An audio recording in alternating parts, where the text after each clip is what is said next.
ಕಂಡ್ರು. ಈ ದಿನ ನಿಜವಾಗ್ಲೂ ಬಹಳಷ್ಟು ನೋವಾಗ್ತಿದೆ. ಯಾಕಂದ್ರೆ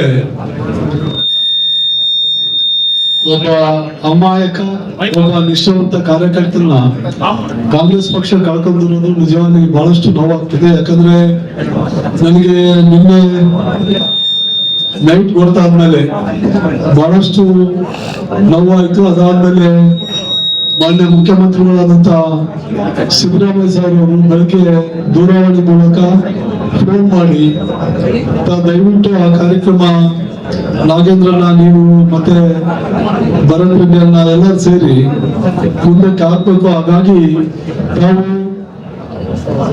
ಏನಿವತ್ತು ರಾಜಶೇಖರ್ ಅವರು ಏನಿದೆ ಸಂಪೂರ್ಣವಾಗಿ ಆ ಜವಾಬ್ದಾರಿ ಮೂವರು ನೆರವೇರಿಸಬೇಕಂತ ಮಾನ್ಯ ಮುಖ್ಯಮಂತ್ರಿಗಳು ದೂರವಾಣಿ ಮೂಲಕ ತಿಳಿಸಿದಾಗ ನಾವು ಬೆಳಗ್ಗೆ ಬಂದು ಸಂಪೂರ್ಣ ಏನ್ ಕಾರ್ಯಕ್ರಮ ಇದೆ ಆ ಸಂಪೂರ್ಣವಾಗಿ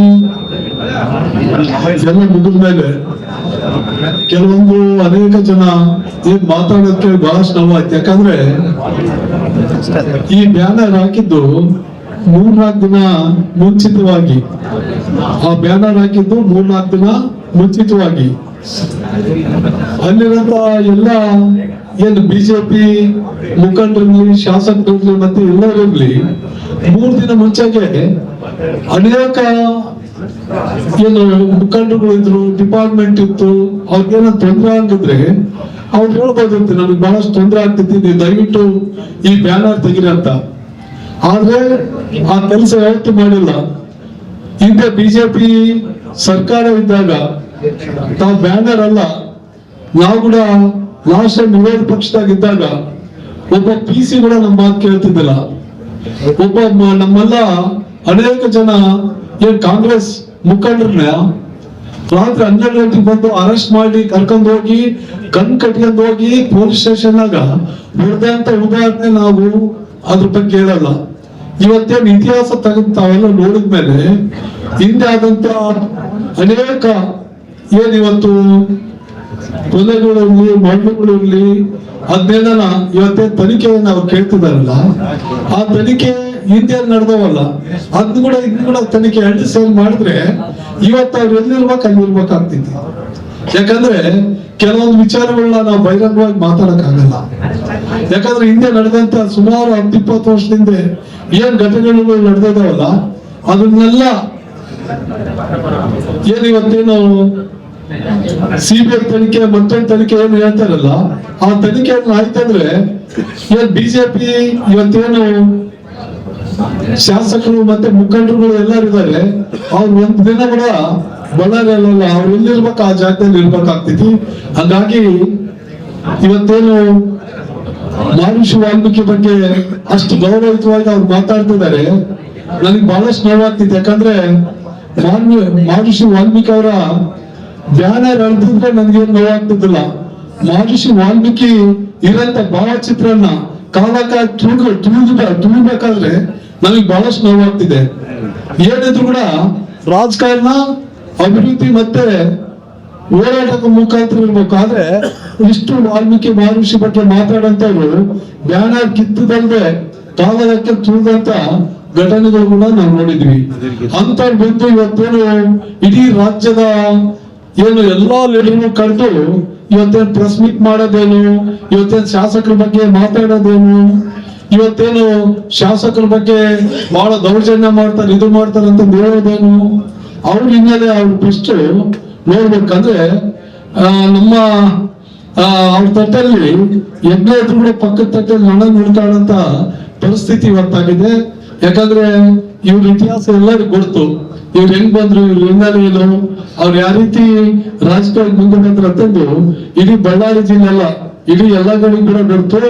ನನಗೆ ಸಂಪೂರ್ಣವಾಗಿ ನಂಬಿಕೆ ಇದೆ, ಇನ್ನ 1 ಸತಿ ಅಲ್ಲ, ಅವ್ರಿನ್ನ 10 ಸತಿ ಕೂಡ ಬಳ್ಳಾರಿನ ತೆಗೆದುಕೊಳ್ಳಕ್ ಆಗಲ್ಲ. ಯಾಕಂದ್ರೆ ಈಗಾದ್ರೆ ಅಭಿವೃದ್ಧಿ ವಿಚಾರದಲ್ಲಿ ಬಳ್ಳಾರಿ ಸಿಟಿ ಇರ್ಲಿ, ಗ್ರಾಮಾಂತರ ಇರ್ಲಿ, ಕಂಪ್ಲಿ ಇರ್ಲಿ, ಸೊಂಡೂರು ಇರ್ಲಿ, ಸಿರುಗುಪ್ಪ ಇರ್ಲಿ, ಇವತ್ತು ಹಿಂದೆ ಹೇಗಿತ್ತು ಬಳ್ಳಾರಿ, ಇವತ್ತು ಬಳ್ಳಾರಿ ಏನಿದೆ, ಅವರು 3 ಜನ ಮಂತ್ರಿಗಳು ಇದ್ರು. ಏನು ಬದಲಾವಣೆ ಮಾಡಿದ್ದೇನು? ಅವರು ಬದಲಾವಣೆ ಅಂತ ಏನು ಮಾಡಿಲ್ಲ. ಅವ್ರ ಬದಲಾವಣೆ ಅಂದ್ರೆ ಜಾತಿ ಬಗ್ಗೆ ಹೊಡೆದಾಟ, ಅಶಾಂತಿ ಸೃಷ್ಟಿ ಮಾಡೋದು, ಇದು ಬಿಟ್ಟು ಬೇರೆ ಏನು ಮಾಡಿಲ್ಲ. ಹಂಗಾಗಿ ಇವತ್ತೇನು ರಾಜಶೇಖರನ ನೋವು ಬಹಳಷ್ಟು ನೋವು ಉಂಟು ಮಾಡಿದೆ. ಹಾಗಾಗಿ ಮುಂದೆ ಬರುವಂತ ದಿನಗಳಲ್ಲಿ ಇನ್ನು ಹೆಚ್ಚಿಗೆ ಅಂದ್ರೆ ಅವ್ರು ಸಂಪೂರ್ಣವಾಗಿ ಕುಸಿದು ಹೋಗಿದ್ದಾರೆ. ಮುಂದೆ ಬರುವಂತ ದಿನಗಳಲ್ಲಿ ಅವ್ರು ಯಾವುದೇ ರೀತಿಲಿ ಅಂದ್ರೆ ಗಲಾಟೆ ಇರ್ಲಿ ಮತ್ತೊಂದಿರ್ಲಿ ಅವ್ರ ಅಧಿಕಾರ ಮತ್ತೆ ತೆಗೆದುಕೊಳ್ಬೇಕು. ಆದ್ರೆ ಆ ಅಭಿವೃದ್ಧಿ ಹತ್ತ ಮಾತಾಡಲ್ಲ, ಅಭಿವೃದ್ಧಿ ಬಿಟ್ಟು ಅವ್ರು ಏನಾದ್ರೂ ಮಾತ್ರ ಮಾಡಿ ಅಧಿಕಾರ ತೆಗೆದುಕೊಳ್ಬೇಕಂತ ನಾವು ಏನ್ ಪ್ರಯತ್ನಗಳು ಮಾಡ್ತಿದ್ರೆ ಅದು ಸಂಪೂರ್ಣವಾಗಿ ವಿಫಲ ಆಗ್ತಿದೆ. ಯಾವುದೇ ವ್ಯಕ್ತಿ ರಾಜಕೀಯವಾಗಿ ಮಾತಾಡಿದ್ರೆ ಬಹಳ ಸೂಕ್ತ. ರಾಜಕೀಯ ಬಿಟ್ಟು ಅವ್ರು ವೈಯಕ್ತಿಕವಾಗಿ ಮಾತಾಡಿದ್ರೆ ಯಾರು ಕೂಡ ಸಹಿಸ್ಕೊಂಬಂತಾರೆ ಯಾರಿಲ್ಲ.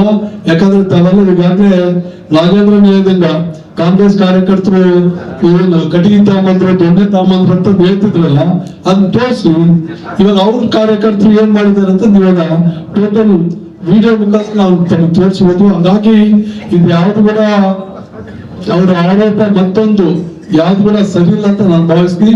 ಅದಾದ್ಮೇಲೆ ಬೆಳಗ್ಗೆ ಪ್ರೆಸ್ ಮೀಟ್ ಮಾಡಿದಂತ ಜನ ಮಧ್ಯಾಹ್ನ ಲೀಡರ್ ಬಂದಾಗ ಎಲ್ಲ ಹೋಗಿ ತೋರಿಸ್ಬೇಕಲ್ಲ. ಹಂಗಾಗಿ ಹಾಸ್ಪಿಟಲ್ ಸುಮ್ನೆ ಬ್ಯಾಂಡೇಜ್ ಹಾಕಿ ಇದಾಕಿ ಆ ಪ್ರೆಸ್ ಮೀಟ್ ಆಗೋ ಟೈಮ್ನಾಗ ಆ ಹುಡುಗ ಗಾಯಗಳು ಆಗಿಲ್ಲ, ಸುಮ್ಮನೆ ತಾಮಂದ ಅಲ್ಲಿ ಮುಂದೆ ಕುದಿಸೋದು ಇವೆಲ್ಲ ಅವ್ರಿಗೆ ಕರಗತ ಆಗಿಬಿಟ್ಟಾವ. ಯಾಕಂದ್ರೆ ಅನುಭವ ಜಾಸ್ತಿ ಇದೆ ಅವ್ರಿಗೆ. ಹಂಗಾಗಿ ಜನಗಳನ್ನ ಯಾವ ರೀತಿ ದಿಕ್ಕಪ್ಪಿಸ್ಬೇಕು, ಯಾವ ರೀತಿ ಸುಳ್ಳು ಹೇಳಬೇಕು, ಯಾವ ರೀತಿ ಸುಳ್ಳು ಹೇಳಿದ್ರೆ ನಂಬ್ತಾರ ಎಂಬುದು ಅವ್ರು 20 ವರ್ಷದಿಂದ ಏನ್ ಇದನ್ನೇ ಮಾಡ್ಕೊಂಡ್ ಬಂದಾರೆ. ಯಾಕಂದ್ರೆ ಇಡೀ ಜಿಲ್ಲೆಗ ಅವ್ರ ಹೆಸರುಗಳು ಹೇಳಿದ್ರೆ ಅವ್ರ ಹೆಸರು ಮುಂದೆ ಒಂದ್ ಹೆಸರು ಇರುತ್ತೆ ಸುಳ್ಳು ಅಂತಂದ್ರೆ. ಹಂಗಾಗಿ ಈ ಸುಳ್ಳಿಗೆ ಯಾರು ಕೂಡ ಇದಿಲ್ಲ. ಯಾಕಂದ್ರೆ ಇವತ್ತು ರೈತರ ಪರವಾಗಿ, ಜನಗಳ ಪರವಾಗಿ, ಬಡವರ ಪರವಾಗಿ ನಿಂತು ಕೆಲಸ ಮಾಡಂತ ವ್ಯಕ್ತಿತ್ವ ಗುಣಗಳು ನಮ್ಗಿದೆ. ಯಾಕಂದ್ರೆ ಇನ್ನೊಬ್ಬರ ಹತ್ರ ಇಳಿಸ್ಕೊಂಬಂತ ಪರಿಸ್ಥಿತಿಗಳಲ್ಲ. ಯಾಕಂದ್ರೆ ಅವ್ರಿಗೆ ಪೂರ ಅಸಹಾಯಕತೆ ಆಗ್ಬಿಟ್ಟಿತ್ತು. ಯಾಕಂದ್ರೆ ನಾವ್ ಹಿಂಗಾದ್ರೂ ಮಾಡಿ ಏನೋ ನಡಿಬೇಕಂತ ಅವ್ರು ನಾನು ಇವತ್ತಿನ 2.5 ವರ್ಷ ಚುನಾವಣೆ ಹೇಳಕತ್ತೀನಿ. ಮುಂದೆ ಬರೋಂತ ದಿನಗಳಲ್ಲಿ ಅವ್ರು ಬಳ್ಳಾರಿ ಜಿಲ್ಲೆಯಲ್ಲಿ ಎಲ್ಲಿ ನಿಂತರು ಕೂಡ ಅವ್ರ ಜನಗಳು ತಿರಸ್ಕಾರ ಮಾಡ್ತಾರೆ. ನೀವು ನೋಡ್ತಾ ಇರ್ಲಿ. ಯಾಕಂದ್ರೆ ಸೋಲು ಗೆಲುವು ಕಾಮನ್. ಆದ್ರೆ ಯಾವುದೇ ವ್ಯಕ್ತಿ, ಒಬ್ಬ ರಾಜಕಾರಣಿ ಇರ್ಲಿ, ಒಬ್ಬ MLA ಇರ್ಲಿ, ಸುಳ್ಳಿಗೆ ಜಾಸ್ತಿ ಶಕ್ತಿ ಇರಲ್ಲ. ಹಂಗಾಗಿ ಈ ಸುಳ್ಳು ನಡೆಯಲ್ಲ. ಮುಂದೆ ಬರುವಂತ ದಿನಗಳಲ್ಲಿ ಮತ್ತೆ ಬಳ್ಳಾರಿ ಜಿಲ್ಲೆ ಜನತೆ ತಕ್ಕ ಉತ್ತರ ಕೊಡ್ತಾರೆ. ಇವತ್ತೇನು ಇಡೀ ರಾಜ್ಯದಲ್ಲಿ ಅನೇಕ 14 ಜನ MLAಗಳು ಸತೀಶ್ ಅಣ್ಣ ಮತ್ತೆ ನಮ್ಮ ಜಿಲ್ಲಾ ಉಸ್ತುವಾರಿ ಸಚಿವರು ನಾಗೇಂದ್ರನ್ನ ಎಲ್ಲರೂ ಸೇರಿ ಇವತ್ತೇನು ಮಹರ್ಷಿ ವಾಲ್ಮೀಕಿ ಅವರ ಏನು ಉದ್ಘಾಟನೆ ಮಾಡ್ಲಿಕ್ಕೆ ನಾವೆಲ್ಲ ರೆಡಿದ್ದೀವಿ. ಆದ್ರೂ ಕೂಡ ಇವತ್ತೇನು ಅವರ ಕೆಲವೊಂದು ಬಹಳ ದಿನಗಳಿಂದ 3-4 ದಿನಗಳಿಂದ ಏನು ನಿನ್ನೆ ಆಗಿದ್ದ ಘಟನೆ ಅಲ್ಲ, ಅದು ಸುಮಾರು 1 ವಾರದಿಂದ ಹೇಗಾದ್ರೂ ಮಾಡಿ ನಿಲ್ಲಿಸ್ಬೇಕೆಂಬುದು ಬಹಳಷ್ಟು ಚೆನ್ನಾಗಿತ್ತು. ಹಾಗಾಗಿ ಮುಂದೆ ಬರುವಂತ ದಿನಗಳಲ್ಲಿ ಮಾನ್ಯ ಮುಖ್ಯಮಂತ್ರಿಗಳು, DCM ಮತ್ತೆ ನಮ್ಮ ಬಳ್ಳಾರಿ ಜಿಲ್ಲೆ ಎಲ್ಲ ಶಾಸಕರು ಮತ್ತೆ MP, ರಾಜ್ಯದ ಎಲ್ಲ ವಾಲ್ಮೀಕಿ ಸಮಾಜದ MLAಗಳು ಕರೆದು ಬಹಳಷ್ಟು ಅದ್ದೂರಿಯಾಗಿ ನಾವು ಉದ್ಘಾಟನೆ ಮಾಡ್ತೀವಿ. ಅಂದ್ರೆ ಬೇರೆ ಮಾತೇ ಇಲ್ಲ. ಹಾಗಾಗಿ ಇವತ್ತೇನು ವೈಯಕ್ತಿಕವಾಗಿ ಮಾತಾಡ್ತಾರಲ್ಲ, ವೈಯಕ್ತಿಕವಾಗಿ ಯಾರ ಬಗ್ಗೆ ಕೂಡ ಟೀಕೆ ಮಾಡಬಾರ್ದಂತದ್ದು ನಾನು ಒಂದೆರಡು ಮಾತಾಡಕ್ಕೆ ನಮಸ್ಕಾರ. Thank you. ಬಳ್ಳಾರಿಯ ನಿರಂತರ ಸುದ್ದಿಗಾಗಿ ಬಳ್ಳಾರಿ ಬೆಳಗಾಯಿತು ಚಾನೆಲ್ನ ಸಬ್ಸ್ಕ್ರೈಬ್ ಮಾಡಿ ಹಾಗೂ ಬೆಲ್ ಐಕಾನ್ ಒತ್ತಿ.